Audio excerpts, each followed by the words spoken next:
Bonjour tout le monde, ici Danielle Léger de la Baie de Carotte avec mon beau petit plan de mini poivrons rouges, donc des petits poivrons lunchbox. La question du jour, doit-on tailler les piments et les poivrons?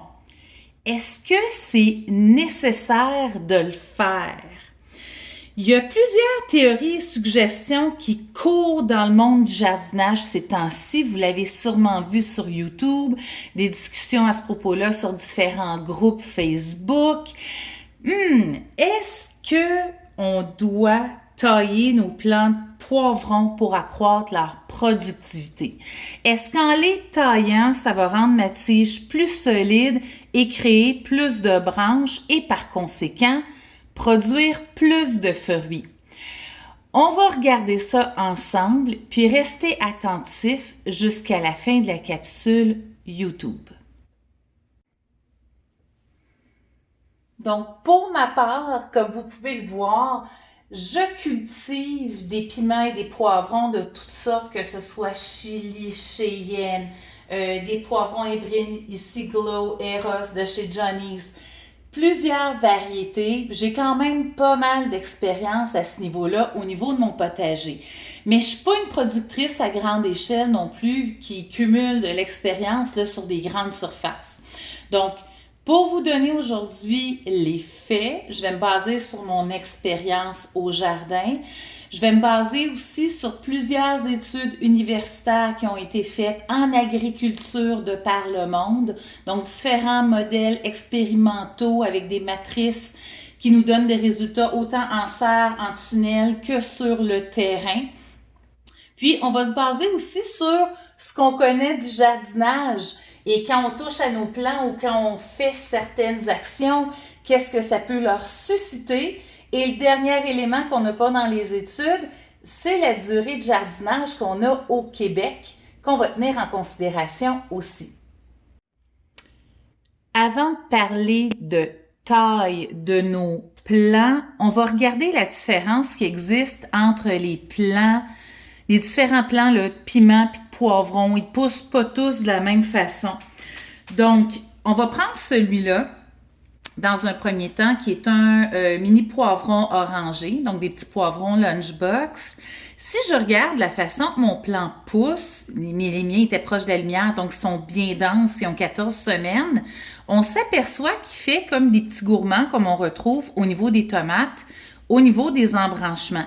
Donc, c'est un plant qui va pousser plus sous forme de buisson, qui va devenir plus large, puis rendu à un moment donné, quand il va monter, il va faire un Y. Habituellement, là, c'est ce que ça fait quand ça atteint à peu près une trentaine de centimètres, là, ça se divise. Donc, tailler ce plant-là pour qu'il y ait un plus gros tronc puis qu'il y ait de l'embranchement, qu'est-ce que vous en pensez? Il est déjà super bien parti, j'y toucherai pas. La seule chose est rendu à 14 semaines. Donc, qu'est-ce que je peux voir ici dans le fond? Je ne sais pas si vous le voyez bien. Il commence à avoir des petites fleurs. Donc, tout ce que je ferais, c'est de bien me nettoyer les mains, d'aller retirer les petits boutons de fleurs pour qu'ils continuent à produire des branches puis à se fortifier avant de sortir dehors. Donc, on enlève les fleurs avant leur acclimatation à l'extérieur. L'autre type de plant qu'on peut retrouver au niveau des poivrons et des piments, je vais prendre par exemple, si vous en avez à la maison, nos chers jalapenos, qui sont des piments forts très, très populaires. Eux autres, ça prend du temps avant qu'ils fassent des embranchements, puis ils poussent pas mal en longueur avant d'aller faire leur Y en haut. Donc ça, c'est la deuxième forme de plant qu'on retrouve pas mal. Okay? Il va y avoir des gourmands, là, mais ça va être un petit peu plus long dans la saison. Est-ce que ça vaut la peine de couper le top d'un plant comme ça? Okay, habituellement, quand on le fait, là, ciseaux bien propres ou un cutter à jardin, on coupe à 45 degrés. Est-ce que ça vaut la peine? Est-ce que ça va produire vraiment plus? Moi, mon expérience au jardin l'an passé, au lieu d'arracher les petits boutons de fleurs, j'avais coupé les têtes. Donc, ça avait parti en Y plus vite. Puis, il y en avait comme les jalapenos que j'avais laissés. Pour ma part, j'ai pas vu vraiment de différence. Mais ma population de plants, là, est quand même assez limitée. Donc, allons voir ensemble qu'est-ce que les études sur le terrain nous disent. Ainsi, la première coupe qu'on va regarder, c'est la coupe qu'on fait, avant de mettre nos plants en terre. Ici, au Québec, on dépasse le 8 semaines. On plante nos plants qui ont plus 12 semaines ou 16 semaines en terre. Et c'est là que on suggère d'effectuer la coupe. Donc, avant que les plants soient en fleurs, nous autres, on risque d'avoir des fleurs. Mais c'est pas grave, c'est ce qu'on suggère en ligne. L'hypothèse qui est posée à ce niveau-là, c'est que si on coupe le plant, donc si on effectue quelque chose sur lui, il va avoir une meilleure production, donc il va avoir plus de fruits. Puis je voulais valider d'autres choses aussi au niveau de l'effet de l'hypothèse si je trouvais des études. Est-ce que le fait de couper les fruits ou quoi que ce soit, ça améliore la qualité ou encore le goût du fruit? On sait qu'au niveau des producteurs agricoles, là, c'est important, mais je voulais savoir si les gens le faisaient au jardin aussi à cause de ça. Donc, je suis allée faire mes recherches sur Google Scholar. À chaque fois que vous cherchez là, des éléments de recherche ou des textes de recherche, c'est le meilleur endroit où trouver. Puis, j'ai rentré comme phrase « Pruning effect on number and quality of peppers ». Donc, la taille, l'effet de la taille sur le nombre et la qualité des poivrons piments. Et j'ai trouvé plusieurs textes. Là, j'ai essayé de regarder ceux qui touchaient à mon hypothèse de recherche que j'avais mis au départ. Donc, si on coupe, ça affecte la production ou encore ça affecte la qualité et le goût de mes piments poivrons. J'ai trouvé plusieurs études, je vais vous en présenter seulement 2 aujourd'hui. Donc, la première qui est une étude qui a été faite en Inde, mais c'est sûr, si on regarde ici le mot, là, Effect of Pruning Systems on Growth and Yield Traits of Greenhouse Growth, OK, for Pepper. Là, on est en serre. Toutefois, même si cette variable-là n'est pas pareille à nos jardins, ils sont arrivés à une conclusion intéressante. J'ai essayé de vous le montrer comme il faut en vert. Plants which remained unpruned, donc ça c'est le groupe contrôle, celui qu'on n'a pas coupé. Donc, les plants qui sont restés intacts have significantly more numbers of fruits per plant, ont un nombre significativement plus élevé de fruits par plant, on compte 18,53, que ceux qui ont été taillés à 4 branches, donc qui ont été taillés une première fois pour faire 2 branches, après ça, ces branches-là ont été taillées pour en faire 2 autres. Puis eux autres, donc ça c'est un groupe test, on l'a affecté, ils ont 16,24 fruits par plant. Puis ceux qui ont seulement été taillés en 2 branches, donc P1, un autre groupe test, ils ont 9,29 fruits par branche.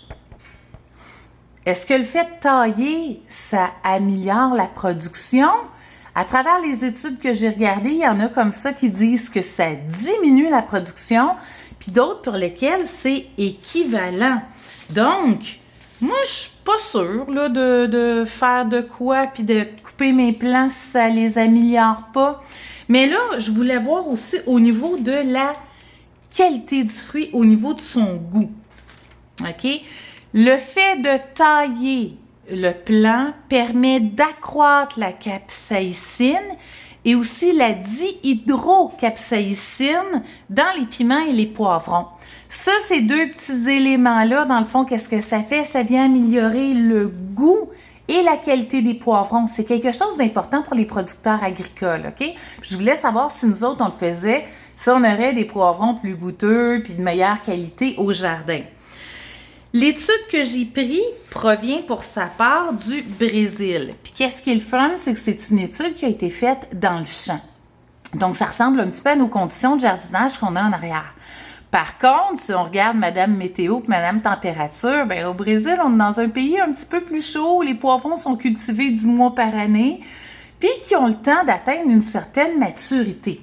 Et effectivement, quand on regarde un petit peu le résumé de l'article, la croissance et la production n'ont pas différé significativement en taillant et en ne taillant pas les plants. C'est ce que je vous disais, il y a des études qui arrivent à... Ça fait pareil, on arrive au même résultat. Par contre, au niveau du goût ici, on s'aperçoit que lorsque les poivrons sont à peu près 164 jours, 163 jours au champ, donc ça, c'est après la date de transplantation au champ, c'est là qu'ils vont avoir les taux de goût, dans le fond, là, les plus élevés. OK, 164 jours au champ.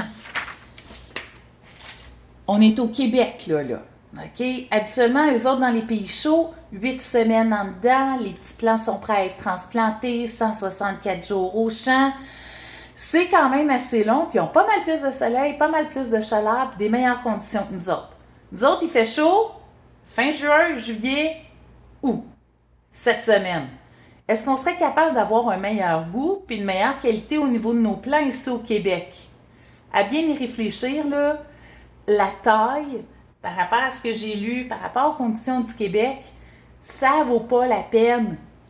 Puis tout ce qu'on fait en taillant nos pauvres petits plants qui en arrachent déjà pour essayer de nous produire des poivrons dans le peu de temps qu'on a, on va leur donner un 10 jours à guérir puis à faire des branches au lieu de faire des fleurs et des fruits.